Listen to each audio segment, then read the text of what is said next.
नमस्कार, आप देख रहे हैं न्यूज़ वन इंडिया। मैं हूं आपके साथ पंकज यादव। यूपी के उपचुनाव में कांग्रेस ने लड़ने से इनकार किया तो इसका असर सीधे तौर पर महाराष्ट्र में दिखाई दे रहा है। समाजवादी पार्टी ने महाराष्ट्र में 5 सीटों पर दावा किया था, लेकिन हैरानी की बात तो यह है कि जिन 5 सीटों पर सपा का दावा था, उनमें से 3 सीटों पर कांग्रेस ने अपने उम्मीदवारों का ऐलान कर दिया। अब सवाल उठता है कि क्या इंडिया अलायंस की जमीन खिसकनी अब शुरू हो गई है। यूपी में जिस तरीके से कांग्रेस ने 5 सीटों पर दावा किया था और अखिलेश यादव ने कम सीटों के ऑफर के बाद चुनाव न लड़ने का ऐलान किया, उसके बाद से ही कयास ये लगाए जा रहे थे कि गठबंधन में सब कुछ ठीक नहीं है। अब सवाल यह भी उठता है कि क्या महाराष्ट्र का चुनाव इंडिया अलायंस के लिए आखिरी चुनाव होगा। इसी पर चर्चा करेंगे, लेकिन उससे पहले ये रिपोर्ट देखिए।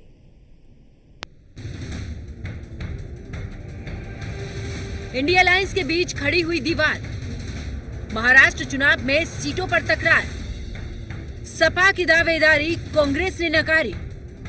अब क्या होगी सपा की तैयारी। समाजवादी पार्टी और कांग्रेस का रिश्ता असल में बना हुआ है या फिर टूट गया, ये खुद पार्टी के नेताओं को भी नहीं पता। यूपी में उपचुनाव में कांग्रेस ने 5 सीटों पर दावा किया, लेकिन कांग्रेस की दावेदारी से पहले ही सपा ने पहले 6 और बाद में 1 सीट यानी कुल 7 सीटों पर प्रत्याशी का ऐलान कर दिया। कांग्रेस को सपा गाजियाबाद और खैर सीट दे रही थी, लेकिन कांग्रेस ने इनकार कर दिया।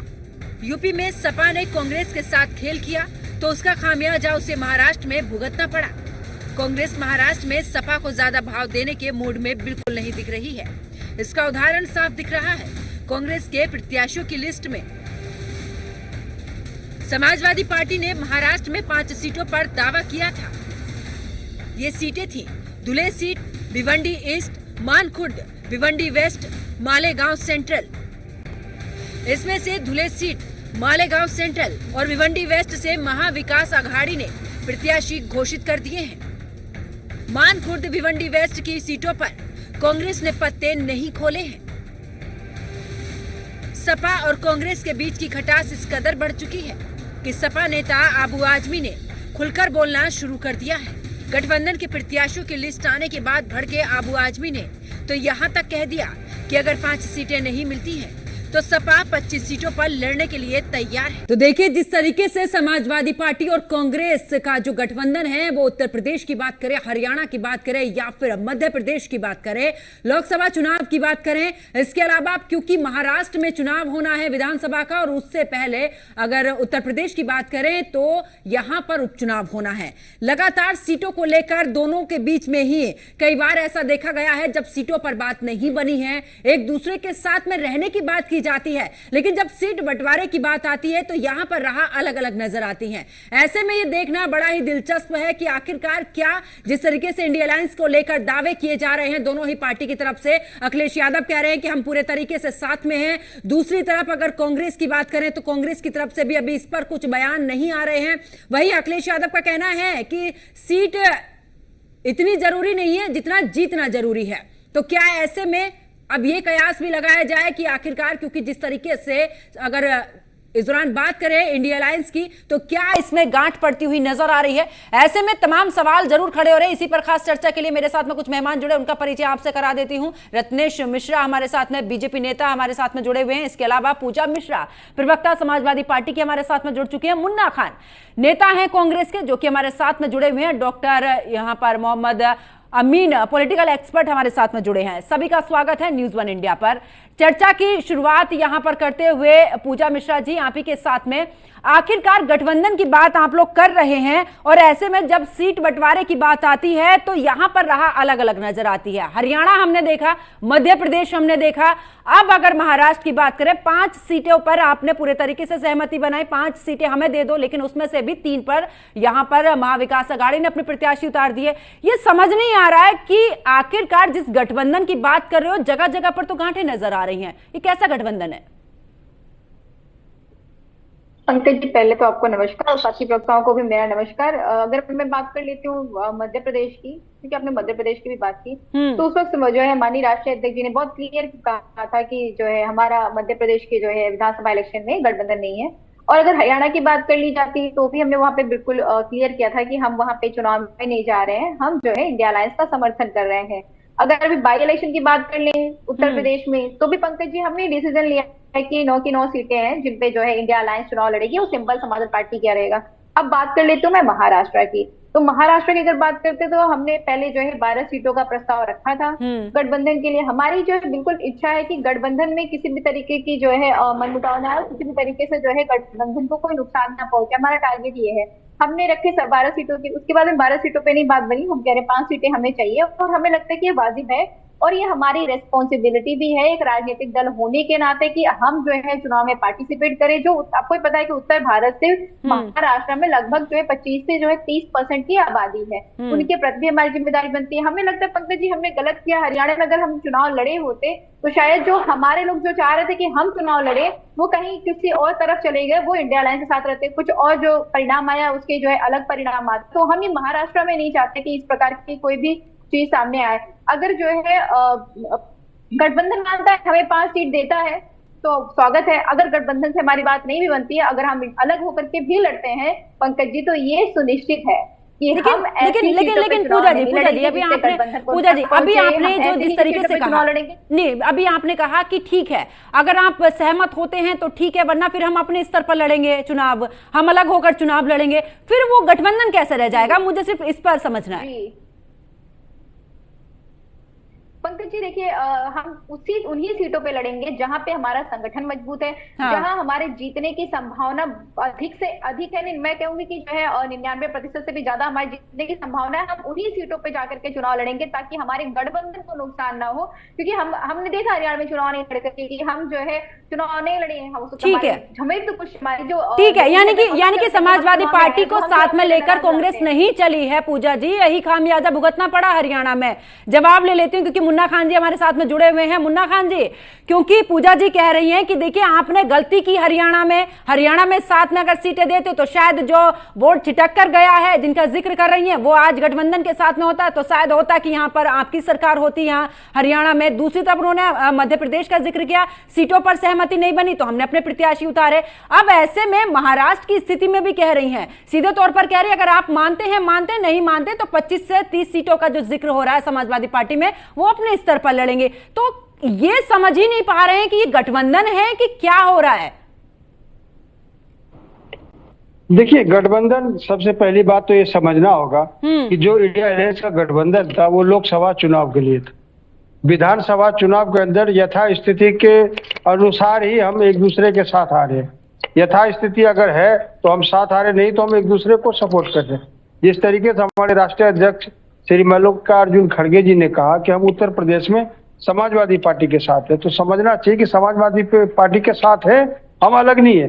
सवाल सीट जीतने का नहीं है। जिस तरीके से शाह और शहंशाह के जो मनोबल बढ़े हैं, जिस तरीके से आज आप देख लीजिए किसी भी राज्य में हो, जिस राज्य में भारतीय जनता पार्टी की सरकार है वहां तानाशाही चल रही है, वहां कोई युवाओं का विकास नहीं हो रहा, जवान का विकास नहीं हो रहा, किसान का विकास नहीं हो रहा, महिलाओं पे अत्याचार बढ़ रहे, व्यापारी व्यापार छोड़ करके चले जा रहे। 16,40,000 व्यापारी हिंदुस्तान से व्यापार बंद करके चले गए। अब बताइए, अगर यथा स्थिति बिल्कुल सही थी, अगर हम विश्व गुरु बनने की ओर हैं, तो क्या मतलब है कि 78 लाख युवा हमारे यहाँ बेरोजगार है और 16,40,000 व्यापारी व्यापार बंद करके चले गए और आए दिन गठबंधन बनाने का मकसद तो यही था ना आपका। लेकिन अब अगर गठबंधन में सीटें ही अलग हो रही हैं, नाराजगी साफ नजर आ रही है, आपको नहीं लगता है? उत्तर प्रदेश में उपचुनाव को लेकर अगर मैं सीटों की बात करूं तो 7 सीटों पर समाजवादी पार्टी ने उतार दी, गाजियाबाद और खैर सीट जो थी कांग्रेस को दी। आप लोगों ने भी मना कर दिया कि हम साथ हैं, लेकिन यहां पर तो चुनावी रैलियों में नजर नहीं आ रहे हो साथ में। तो ये मेरा सवाल यही है, आपने जिस गठबंधन को बनाया है उसका मोटिव जो आपका रहा, जो आप मुझे गिनवा रहे हैं अभी, आखिरकार इसके तहत आपने गठबंधन बनाया, लेकिन ये गठबंधन आते आते आखिरकार क्या? क्योंकि सवाल सबके निगाहों में यही आ रहा है, सबके जहन में यही आ रहा है कि 27 तक क्या ये गठबंधन बच पाएगा या फिर महाराष्ट्र बिल्कुल एकदम आखिरी चुनाव होगा इस गठबंधन के लिए? नहीं, महाराष्ट्र आखिरी चुनाव नहीं है। जब तक मैं कांग्रेस पार्टी इंडिया अलायंस, जब तक ये तानाशाह सरकार को देश से उखाड़ करके नहीं फेंका जाएगा। इंडिया अलायंस बहुत मजबूती के साथ चुनाव लड़ेगा। सवाल 1 और 2 सीट का नहीं है, आप समझिए। सवाल है कि जो टारगेट लिया गया है, जिस तरीके से आज देश का नेतृत्व किया जा रहा है, मैं समझता हूं युवाओं को, जवान को, किसान को, महिलाओं को, सभी को पता है कि देश का नेतृत्व किस ओर जा रहा है। भारतीय जनता पार्टी का नारा था कि सबका साथ, सबका विकास। सबका साथ तो बिना, लेकिन सबके विकास नहीं हुए। आज हमारे घर में 1100 के सिलेंडर आ रहे हैं, किसी को मुफ्त में आ रहा होगा, वो तो अलग बात है। सबके साथ सबके विकास के नारे का मैं उल्लेख कर रहा हूँ कि सबका साथ मिला, लेकिन विकास 2-4 लोगों के मुन्ना खान जी, सुनिए, ये देश को पता है। आपने मुझे फिर मुद्दों पर ले आए।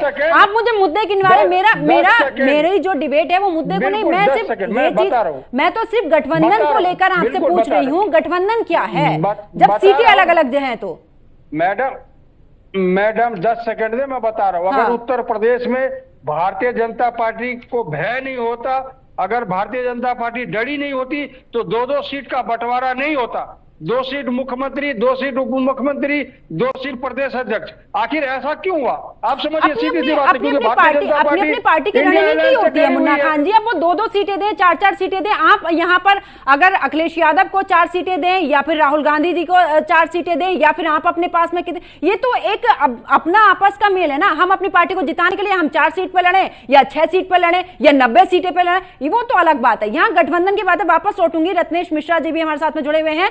रत्नेश जी, अब आखिरकार, क्योंकि उन्होंने जिस तरीके से बताया कि गठबंधन का मोटिव तो यही था कि जिस तरीके से बीजेपी की सरकार है वो मन मुताबिक चल रही है, कोई उसमें विकास नहीं हो रहा है। लेकिन ऐसे में ये सवाल भी खड़ा हो रहा है कि जिस तरीके से ये लोग कह रहे हैं, कि आपको क्या लगता है गठबंधन को लेकर? क्योंकि जिस तरीके से गठबंधन कहा जा रहा था कि हम साथ में हैं, सीटें जीतना इतना जरूरी नहीं है जितना कि जीत हमारे लिए हासिल है। क्या लगता है अब आपको इसको लेकर?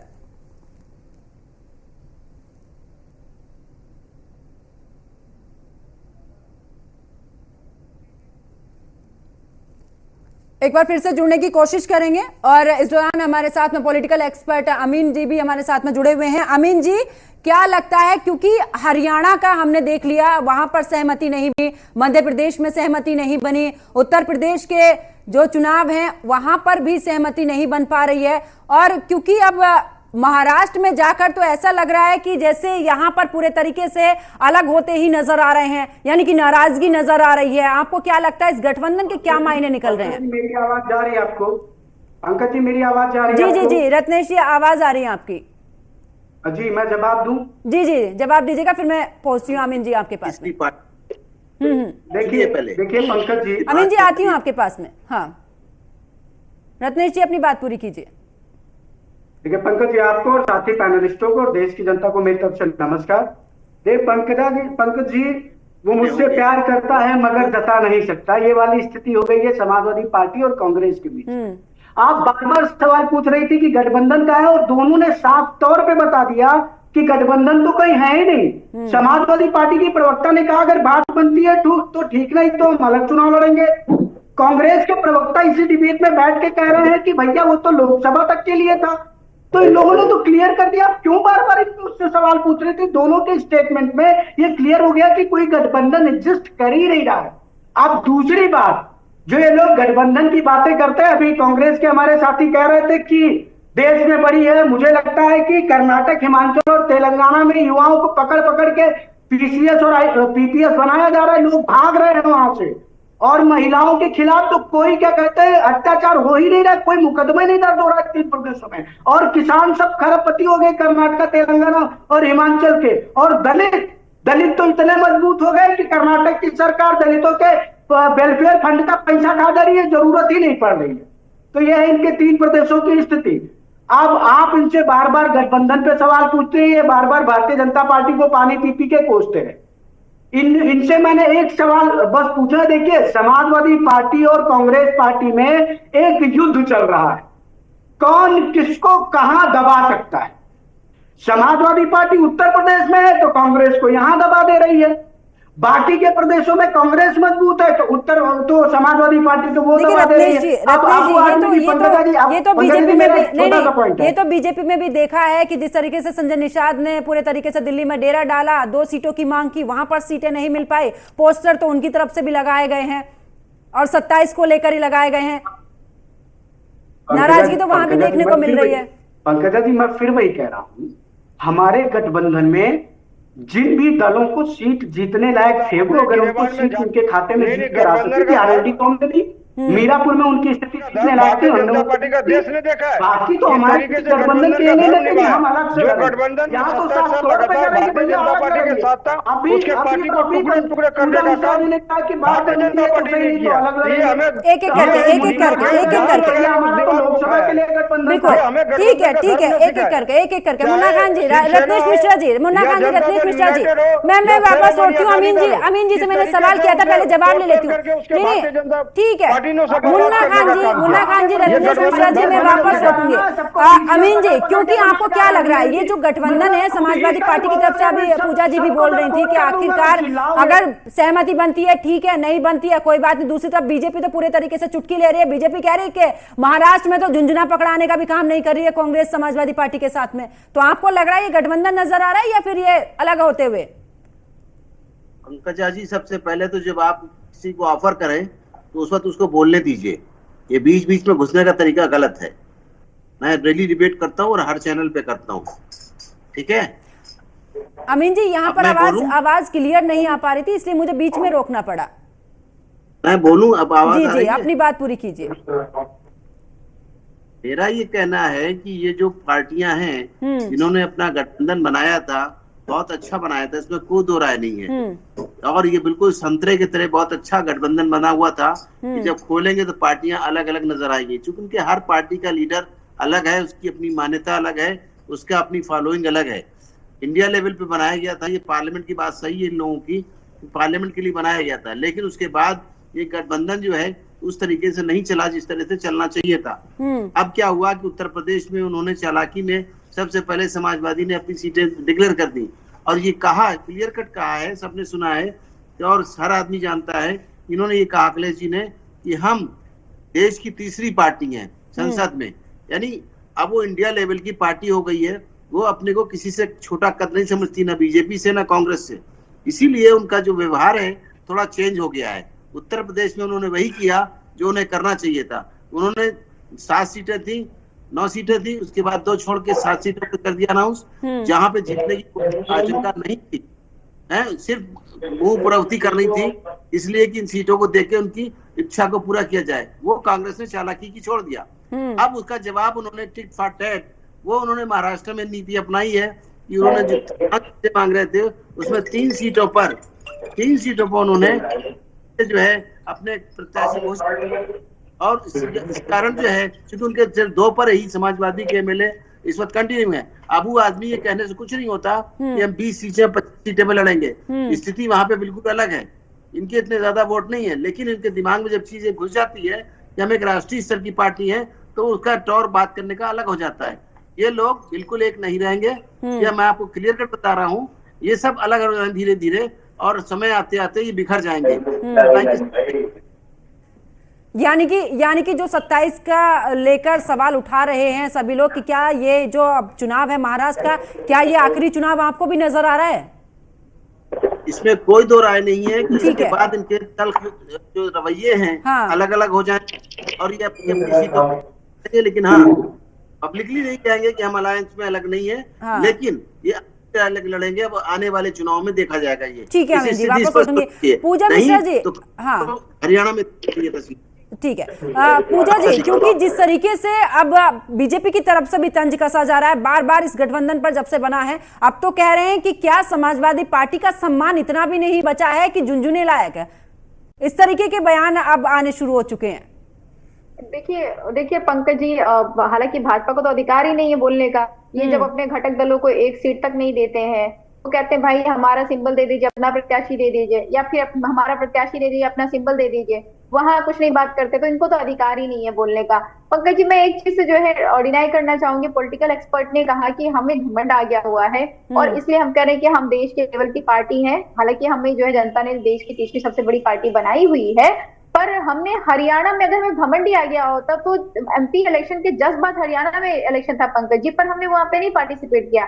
जब गठबंधन हुआ था तभी हमने बहुत क्लियर कह दिया था कि जहां हमारा संगठन मजबूत होगा, जहां हमारा संगठन कहेगा कि हम चुनाव लड़ने के लिए मजबूत है, हम वहां पे चुनाव लड़ेंगे। और ये डिसाइड करना कि कितने सीटों पर लड़ेंगे महाराष्ट्र में, ये राष्ट्रीय अध्यक्ष जी और जो है स्टेट के वो महाराष्ट्र में बैठ करके कर लेंगे। हाँ, ये बिल्कुल तय बात है कि हम चुनाव में जाएंगे और चुनाव हम वही जगहों पर लड़ेंगे जहां से हमारे गठबंधन को कोई नुकसान ना हो। हम गठबंधन को ना तोड़ना चाहते हैं और ना ही नुकसान पहुंचाना चाहते हैं, पर हम ये भी नहीं चाहते हैं कि हमारे चुनाव लड़ने की वजह से भी गठबंधन को कोई नुकसान हो। सरकार लगातार बिल्कुल। मुन्ना खान जी, क्या मैं ये समझूं, क्योंकि उपचुनाव में 2 सीटें दी, उन 2 सीटों को भी आपने वापस कर दिया, क्या महाराष्ट्र में उसी को लेकर क्या आप पूरे तरीके से सहमति नहीं बन पा रही है? क्या ये पूरे तरीके से ईगो पर आ चुका है कि नहीं, अगर आप हमारा साथ नहीं देंगे तो हम भी आपका साथ नहीं देंगे? देखिए, बिल्कुल सरल तरीके से समझने की जरूरत है। मैं दोबारा कहूंगा कि हमारी लड़ाई सीटों की नहीं है, हमारी लड़ाई भारतीय जनता पार्टी से, और सिर्फ भारतीय जनता पार्टी से नहीं है, भारतीय जनता पार्टी के 6 तंत्र से भी है। भारतीय जनता पार्टी के मीडिया से, मशीन से, भारतीय जनता पार्टी के मसल से, पावर से, पैसों से। तो हमारी लड़ाई 6 से, इंडिया अलायंस की लड़ाई 6 से है। आप देखिए जिस तरीके से आज लोकतंत्र पे सीधा हमला हो रहा है चुनाव के दौरान, और चुनाव आयोग आज खामोश है, तो मैं समझता हूँ कहीं ना कहीं जो चुनाव आयोग TN सेशन 96, 98 का जो दौर था, वो आज देश की जनता को याद आ रहा है। ठीक है मुन्ना खान जी, वापस लौटूंगी। रत्नेश मिश्रा जी, 30 सेकंड में आपसे चाहूंगी। हमारी बात बिल्कुल मुन्ना खान जी, समय कम है, मैंने पूरा बोलने का मौका दिया। रत्नेश जी, मैं आपसे चाहूंगी 30 सेकंड में। के दौरान कोई अपडेट नहीं दिया गया। ठीक है रत्नेश जी, अपनी बात के दबाव में चुनाव आयोग भी है। ठीक है मुन्ना खान जी सुन लीजिए। रत्नेश जी 30 सेकंड में। देखिए पंकज जी, मैं मुन्ना खान जी से निवेदन करूंगा कि जब आप चुनाव हार जाएं तो इलेक्शन कमीशन को दोष देना बंद कर दिए। देश की जनता पढ़ लिख गई है, अब इन चोचलेबाजियों में वो नहीं आने वाली। वो जानती है कि चुनाव वही पार्टी जीतती है जिसको देश की जनता वोट करती है। और आज भी भारत में number of the MP, number of the MLA और number of the government in states BJP सबसे बड़ी पार्टी है। ठीक है, और हमको सबसे बड़ी पार्टी देश की जनता ने बनाया है, और हम अपनी हार भी स्वीकार करते हैं और अपनी जीत भी स्वीकार करते हैं। वो तो करनी पड़ेगी ना सर, जनता की बात आती तो वो तो वहां तो करनी पड़ती। ठीक है आमीन जी, आपसे लेना चाहूंगी मैं फाइनल कमेंट। मैं ये बताना चाहता हूँ कि जो भी इन्होंने मुन्ना खान जी कहा कि इलेक्शन 2 मिनट बैठ हो गया, इनको ये पता होना चाहिए कि इनके जितने एजेंट्स होते हैं हर पार्टी के, उनको 17A फॉर्म उसी वक्त जिस वक्त पोलिंग खत्म होती है हर पोलिंग दे दिया जाता है। इसके लिए कुछ हू एंड क्राई करने की जरूरत नहीं है, और इलेक्शन कभी कोई बेईमानी नहीं करता है इलेक्शन कमीशन।